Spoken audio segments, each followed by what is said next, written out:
ಸ್ನೇಹಿತರೆ ನಮಸ್ಕಾರ. ಡಾಕ್ಟರ್ ಸಿದ್ದು ಅವರು KK ನ್ಯೂಸ್ ಕನ್ನಡ ಚಾನಲ್ ಅಂತ ಒಂದು ಒಳ್ಳೆ ಯೂಟ್ಯೂಬ್ ಚಾನಲ್ ಅವರು ಓಪನ್ ಮಾಡಿದ್ದಾರೆ. ಆ ಯೂಟ್ಯೂಬ್ ಚಾನಲ್ನ ವಿಶೇಷತೆ ಅಂತ ಹೇಳಿದ್ರೆ ಅದರಲ್ಲಿ ಕೇವಲ ಸಣ್ಣ ಮಕ್ಕಳು ದೊಡ್ಡವರು ಯಾವುದೇ ಒಂದು ವಯಸ್ಸಿನ ಅಂತರ ಇಲ್ಲದೆ ಹೆಚ್ಚು ನಮ್ಮ ಕನ್ನಡಕ್ಕೆ ಸಂಬಂಧಪಟ್ಟಿರುವಂತಹ ಕರೆಂಟ್ ಅಫೇರ್ಸ್ ಎಲ್ಲ ಮಾಹಿತಿ ಸಿಗ್ತಾ ಇದೆ.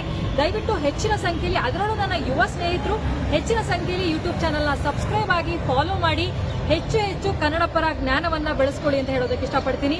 ನಾನು ನಿಮ್ಮ ನಿರೂಪಕಿ ಸವಿ ಪ್ರಕಾಶ್. ಈ ಭೂಮಿ ಕೊಡ್ತೀನಪ್ಪ, ನಾವು ಹಂತಗಳನ್ನ ಮಾಡ್ತೇವೆ, ಎ ಸ್ಕೀಮು ಮತ್ತು ಬಿ ಸ್ಕೀಮ್ ಮಾಡ್ತೇವೆ. ನಾವು ನೀರು ಕೊಟ್ಟ ತಗೋಬೇಕು, ನಿಮಗೆ ಮನಸ್ಸೋದಿಲ್ಲೋ ಅಷ್ಟು ಒಪ್ಪಿಗೆ ಇದ್ರೆ ಮಾತ್ರ ಭೂಮಿ ಕೊಡಬೇಕಾಗಿತ್ತು, ಹೇಳಬೇಕಾಗಿತ್ತು ಸ್ಪಷ್ಟ. ಅವಾಗ ರೈತರಿಗೆ ಮೋಸ ಮಾಡಿ ಫಲವತ್ತಾದ ಭೂಮಿಯನ್ನ ತಗೊಂಡಿರಿ. ಈಗ ನೀರು ಕೊಡುವಂತಂದ್ರ ಹಂತಗಳನ್ನ ಹೇಳ್ತೀವಿ. ಈಗ ನಮ್ಮ ನೀರಾವರಿಗೆ ಬೆಳೆಗಳಿಗೆ ನೀರು ಕೊಡುವಂತಂದ್ರೆ ನಿಮಗೆ ಸ್ಕೀಮ್ ಬೀಜ ಕೊಡ್ತೇವೆ. ಅದು 524.256ಕ್ಕೆ ನೀರು ಇರಿಸಿದಾಗ ನಿಮಗೆ ಬಿ ಸ್ಕೀಮ್ನಾಗ ನೀರು ಕೊಡ್ತೀವಿ ಅಂತ ಮುಳುಗಡೆ ಐತಿ ನೀರಾವರಿ ವ್ಯಾಪ್ತಿಯೊಳಗ. ಇದನ್ನ ಯಾಕೆ ಮೊದಲೇ ಹೇಳಿಲ್ಲ ನೀವು? ಇರೋ ಅಲ್ಪ ಸ್ವಲ್ಪ ಭೂಮಿಯನ್ನ ಇವತ್ತು ಕಳ್ಕೊಂಡು ಇವತ್ತ ನಮ್ಮ ಜಿಲ್ಲೆಯ ರೈತರು ನಿರಾಶ್ರಿತರಾಗಿ ಇನ್ನು ಬೇರೆ ರಾಜ್ಯಗಳಿಗೆ ಗುಳಿ ಹೋಗುವಂತ ಪರಿಸ್ಥಿತಿ ನಿರ್ಮಾಣ ಆಗಿದೆ. ಯಾಕೆ ಮೋಸ ಮಾಡಿದ್ರೆ ಇವತ್ತು ನಮಗೆ? ನಾವು ಫಲವತ್ತಾದ ಭೂಮಿಯನ್ನ ಕಳ್ಕೊಂಡವರು ನಾವು. ಇವತ್ತು ನೀರು ಕೊಡ್ತೀರಿ, ಆಂಧ್ರ ಮತ್ತು ತೆಲಂಗಾಣಕ್ಕೆ ಕೊಡ್ತೀರಿ. ಯಾರ ಇದಕ್ಕೋಸ್ಕರ ಇದು? ಇವತ್ತು ನೀರನ್ನ ದುಡ್ಡಿಗೋಸ್ಕರ ಮಾರಾಟ ಮಾಡ್ಕೊತಾ ಇದ್ರಿ. ನಮ್ಮ ಜಿಲ್ಲೆಯಲ್ಲಿ ಒಬ್ಬರ ಇವತ್ತ ಶಾಸಕರಿಂದ ಮಂತ್ರಿ ಇದ್ರು, ಅವರೇ ಹೇಳಿದ್ರು ನೀರಿಗಾಗಿ ಇವತ್ತಿನ ದಿವಸ ನಾವು ಹಿಂದೆ ನಾವು ಮಾರಸ್ ಪೈನಾದ ನೀರನ್ನ ಬಿಡಿಸ್ಕೊಳ್ಳಿಕ್ಕೆ ದುಡ್ಡು ಕೊಟ್ಟು ನೀರು ಬಿಡಿಸ್ಕೊಂಡಿದ್ದೇವೆ.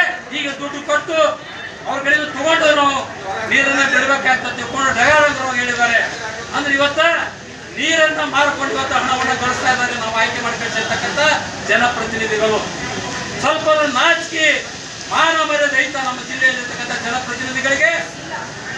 8 ಮಂದಿ MLA ಒಬ್ರು ಸಚಿವರಾಗಿದ್ದಾರೆ, ಜಿಲ್ಲಾ ಉದ್ಯೋಗ ಸಚಿವರು, ಅದರಲ್ಲಿ ಒಬ್ಬ ಸಂಸದರು, MP. ನಿಮಗೇನಾದರೂ ಜಿಲ್ಲೆಯ ರೈತರ ಬಗ್ಗೆ ನಿಮ್ಗೆ ಅಭಿಮಾನ ಮತ್ತು ಕಳಕಳಿ ಇತ್ತಂದ್ರೆ ಕೇಂದ್ರ ಸರ್ಕಾರ ಮುಂದುವರಿ ಶಂಕ ಹೊಡೆಯಲ್ಲಿ 524 ನೀರು ನಿಲ್ಲಿಸಬೇಕು. ನ್ಯಾಯಾಧೀಕರಣ ನ್ಯಾಯಮೂರ್ತಿ ಬ್ರಿಜೇಶ್ ಕುಮಾರ್ ನೇತೃತ್ವದ 2ನೇ ನ್ಯಾಯಾಧೀಕರಣ 2010ರಲ್ಲಿ ಮಧ್ಯಂತರ ತೀರ್ಪು ಕೊಟ್ಟು ಇಂಟರ್ವ್ಯೂ ಮಾಡ್ತು. ಅದರ ಮೇಲೆ ಮತ್ತೆ ಮಹಾರಾಷ್ಟ್ರ ಸರ್ಕಾರ ಸುಮ್ಮನಿಲ್ಲ. ಮತ್ತೆ ಅವರು ಪರಿಷ್ಕರಣೆಗೆ ನ್ಯಾಯಾಲಯಕ್ಕೆ ಹೋದ್ರು. ಅವಾಗ ನ್ಯಾಯಾಲಯ ಸ್ಪಷ್ಟ ಹೇಳ್ತು, ನಿಮ್ಮ ಅರ್ಜಿಯನ್ನು ತಿರಸ್ಕಾರ ಮಾಡಿ ತಿಳ್ಕೊಂಡೇಳಿ 2013ರಲ್ಲಿ ಫೈನಲ್ ಜಡ್ಜ್ಮೆಂಟ್ ಕೊಡ್ತು. 524.256ಕ್ಕೆ ಆಲಮಟ್ಟಿ ಲಾಲ್ ಬಹದ್ದೂರ್ ಶಾಸ್ತ್ರಿ ಜಲಾಶಯದ ನೀರಿನ ಮಟ್ಟವನ್ನ ನೀವು ಹೆಚ್ಚಿಸಲಿಕ್ಕೆ ಗೇಟನ್ನು ಅಳವಡಿಸಲು ತಿಳ್ಕೊಂಡೇಳಿ 13ರಲ್ಲೇ ತೀರ್ಪಾದ್ರೆ ಇವತ್ತು 2026 13 ವರ್ಷ ಆಯ್ತು. ಯಾವ ಮಗ್ಗಲೇ ನಿದ್ದೆ ಮಾಡಾಕತ್ತಾರೆ ಈ ಸರ್ಕಾರ? ಸ್ಪಷ್ಟೀಕರಣ ತೀರ್ಪು ನೀಡಿ ಆಲಮಟ್ಟಿ ಜಲಾಶಯದ ನೀರಿನ ಮಟ್ಟವನ್ನು 524.256 ಮೀಟರ್ಗೆ ನೀರು ನಿಲ್ಲಿಸಲು ಗೇಟ್ ಅಳವಡಿಸುವಂತೆ ಸ್ಪಷ್ಟ ತೀರ್ಪು ನೀಡಿದೆ. 13 ವರ್ಷ ಗತಿಸುತ್ತಾ ಬಂದರೂ ಇಲ್ಲಿವರೆಗೂ 2ನೇ ನ್ಯಾಯಾಧೀಕರಣ ತೀರ್ಪಿನಂತೆ ನಮ್ಮ ಪಾಲಿಗೆ ಬಂದ 130 TMC ನೀರನ್ನು ಬಳಸಿಕೊಳ್ಳಲಾಗುತ್ತಿಲ್ಲ. ಇದಕ್ಕೆ ಮೂಲ ಕಾರಣ ಕೇಂದ್ರ ಸರ್ಕಾರ ನ್ಯಾಯಾಧೀಕರಣದ ತೀರ್ಪಿನಂತೆ ಅಧಿಸೂಚನೆ ಹೊರಡಿಸಲು ವಿಳಂಬ ಮಾಡುತ್ತಿದ್ದು, ಇದರಿಂದ ವಿಜಯಪುರ, ಬಾಗಲಕೋಟೆ, ಅವಳಿ ಜಿಲ್ಲೆ ಸೇರಿದಂತೆ ಸುಮಾರು 7 ಜಿಲ್ಲೆಗಳು ನೀರಿನಿಂದ ವಂಚಿತರಾಗಿದ್ದೇವೆ. ನ್ಯಾಯಾಧೀಕರಣ ಸ್ಪಷ್ಟ ತೀರ್ಪು ನೀಡಿದ್ದರೂ ಕೇಂದ್ರ ಸರ್ಕಾರ ಅಧಿಸೂಚನೆ ಹೊರಡಿಸಲು ಮೀನಮೇಷ ಮಾಡುತ್ತಿದೆ. ಈ ಸರ್ಕಾರದ ನಡೆ ರೈತ ಹಾಗೂ ಜನ ವಿರೋಧಿ ನೀತಿ ಎದ್ದು ಕಾಣುತ್ತಿದೆ. ನ್ಯಾಯಮೂರ್ತಿ BN ಬಚಾವತ್ ಆಯೋಗದ ಎ ಸ್ಕೀಮ್ನ ಫಲ ಪಡೆಯಲು 2002ರವರೆಗೆ ಕಾಯಬೇಕಾಯಿತು. ತದನಂತರ ನ್ಯಾಯಮೂರ್ತಿ ಬ್ರಿಜೇಶ್ ಕುಮಾರ್ ಅವರ ಬಿ ಸ್ಕೀಮ್ನ ಅಂತಿಮ ತೀರ್ಪು 2013ರಂದು ಬಂದರೂ ಇಲ್ಲಿವರೆಗೆ ಒಂದು ಹನಿ ನೀರು ಹರಿಸುವುದಾಗಿಲ್ಲ. ಕಾನೂನಿನನ್ವಯ ದೊರೆತ 173 TMC ನೀರನ್ನು ಬಳಸದೆ ಮುಂದಿನ ರಾಜ್ಯಕ್ಕೆ ವ್ಯರ್ಥವಾಗಿ ಹರಿದು ಹೋಗುತ್ತಿದೆ. 13 ವರ್ಷ ಒಂದು ಬಿಡಿಗಾಸಿನ ಫಲ ಪಡೆಯಲಾಗಿಲ್ಲ. ಕಾಲಕಾಲಕ್ಕೆ ಬಂದು ಸರ್ಕಾರಗಳು ಗೆಜೆಟ್ ನೋಟಿಫಿಕೇಶನ್ ಮಾಡಲು ಒತ್ತಾಯಿಸುತ್ತಲೇ ಬಂದಿವೆ. ಕೃಷ್ಣಾ ಕೊಡದ ಉಳಿದ ರಾಜ್ಯಗಳು ತಮ್ಮ ತಕರಾರನ್ನು ಬಗೆಹರಿಸಿಕೊಳ್ಳಲಿ. ಯಾಕೆಂದರೆ ಕೃಷ್ಣಾ ಮೇಲ್ದಂಡೆ ಯೋಜನೆ ಬಚಾವತ್ ಆಯೋಗದ ಪ್ರಕಾರ ಎ ಸ್ಕೀಮ್ನಲ್ಲಿ ಕರ್ನಾಟಕಕ್ಕೆ ದೊರೆತ ನೀರಿನಲ್ಲಿ 173 TMC ನೀರನ್ನು ಸಂಗ್ರಹಿಸಿ 6,27,023 ಎಕರೆ ಭೂಮಿಗೆ ನೀರು ಹರಿಸುವುದು. ನಂತರ ಬ್ರಿಜೇಶ್ ಕುಮಾರ್ ಆಯೋಗದ ತೀರ್ಪಿನನ್ವಯ ಸ್ಕೀಮ್ ಬಿ ನಲ್ಲಿ ದೊರೆತ ನೀರಿನಲ್ಲಿ ಆಲಮಟ್ಟಿಯಲ್ಲಿ 130 TMC ನೀರನ್ನು ಸಂಗ್ರಹಿಸಿ ಸುಮಾರು 5,30,30,400 ಸೇರಿ ಇವತ್ತು ನಾವು ಸುಮಾರು 7 ಜಿಲ್ಲೆಗಳಿಗೆ ಅಲ್ಲಿ ಕರೀಲಿ ಸಭೆ ಮಾಡಿ ಅಲ್ಲಿ ಪತ್ರಿಕಾಗೋಷ್ಠಿ ಮಾಡುವ ಮೂಲಕ ಕೇಂದ್ರ ಮತ್ತು ರಾಜ್ಯ ಸರ್ಕಾರವನ್ನ ಎಚ್ಚರಿಕೆಗೊಳಿಸಿ ಸುಮಾರು 10,000 ಕನಿಷ್ಠ 10,000 ರೈತರನ್ನ ವಿಜಯಪುರದಲ್ಲಿ ಸೇರಿಸಿ ಒಂದು ಸಿದ್ದೇಶ್ವರ ಗುಡಿಯಿಂದ ದೊಡ್ಡ ಪ್ರಮಾಣದ ಮೆರವಣಿಗೆ ಮೂಲಕ ಒಂದು ಚಳವಳಿ ಮಾಡಿ ಮತ್ತೆ ಸರ್ಕಾರಕ್ಕೆ ಒಂದು ಮನವಿ ಕೊಡುವ ಮೂಲಕ ಎಚ್ಚರಿಕೆಯನ್ನು ನಾವು ಮಾಡಬೇಕಾಗಿದೆ.